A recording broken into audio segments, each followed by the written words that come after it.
All right, good morning everyone. Welcome back to the Two-Stroke Turbo channel, where you know you're going to get an eye full of some good car stuff. We always got good car stuff, don't we, Stella the shop dog? That's Stella, our shop dog, who's taking a little nap. Apparently she's bored of what we're doing today. We have the Reliant Robin up on the lift today. This is the second day of working on getting the clutch out.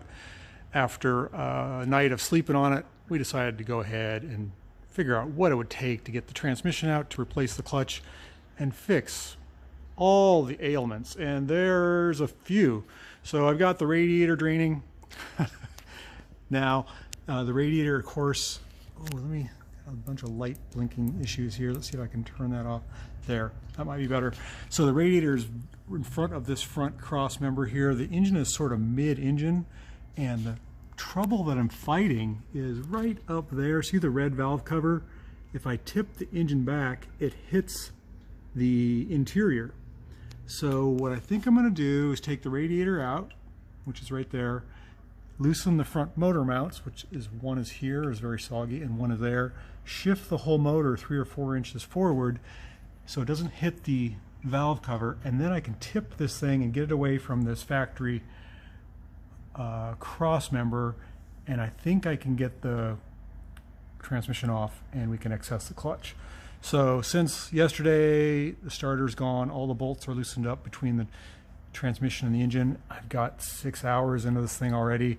The radiator probably needs to be rebuilt. Everything that has fluid in it on this car, the engine, transmission, brakes, and coolant, are all nasty. All nasty. All of it needs work. So the next thing is to drop this thing down, see if we can get the radiator out, probably the plastic radiator fan, and see if I can sneaker-doodle this engine at like a 20-degree angle, and then I can sneak the transmission out from underneath this cross member without cutting it. That's the plan. So whether that happens or not, I don't know, but I've got to see if I can move this engine forward. Not an everyday procedure here at the shop, but I'm willing to give it a try. This car is worth it. So we're making some great headway here on the 3-wheel Reliant Robin. You can see I've got the little tiny radiator out. Look at this cute little thing. That is cute. It's actually made of brass, I think. Yep, that's real brass. It needs a good rebuilding, but it'll work. Starter's out, cables are out, hoses are out, and I've got the car lower down here, and check this out. Oh, let me turn my light off here so it's not so distracting. I was able to loosen up the front motor mounts, which didn't take much because they're completely knackered and the bolts were missing on the top side, and move the engine 4 inches into the space where the radiator was. And now look at all this clearance I've got between the transmission and the cross member. So this thing's about ready to fall out. I'm not going to film it on camera because I need both hands, and I'll probably drop it on my foot, but still I think we've got something we can work with now. So then I just got to figure out how to keep the engine in the car once I get the transmission out. But good news, got the exhaust dropped. Oh, I got to show you this. So the exhaust, dig through my booklet here, was sealed with a Chevy 350 header gasket. This little round pipe was sealed with this. Who would do that? Geez, this car deserves better, man. It really does. Okay, so that seemed to do the trick, moving the engine 4 inches forward. I've got the whole thing supported by a ratchet strap, so the engine doesn't sag or cause any problems. It's not really supported by much else.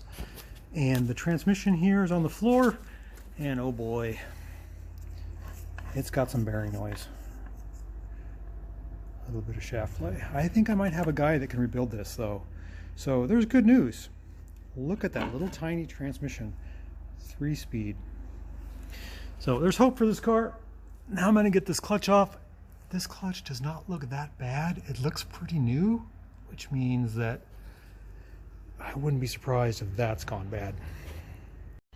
Okay, so thanks for hanging in there, folks. We'll take another look at this Reliant Robin. As you can tell, or maybe not, there's still machine marks on the flywheel. It's not that old. I sort of suspected that might be the case. So the clutch is actually not bad. It doesn't look that bad at all. I don't think our problem's here. I think our problem is there. So I've got a guy that I work with that's all he does is manual transmissions. This one's odd, of course, because it's British, but being there was so much brass in the oil and it made noise and the bearings are shot. I'm gonna take this in and get it looked at and see if we can get this fixed. And then I'll pop the new clutch in, put the motor back. I think we're gonna back flush the radiator, get that redone, fix the starter, clean up some stuff. This car deserves to live. So that's going to be it for the little Robin today. We're going to park it for now. Thanks for following along, and there'll be some more videos on this soon if you're interested. It's a pretty cool little car.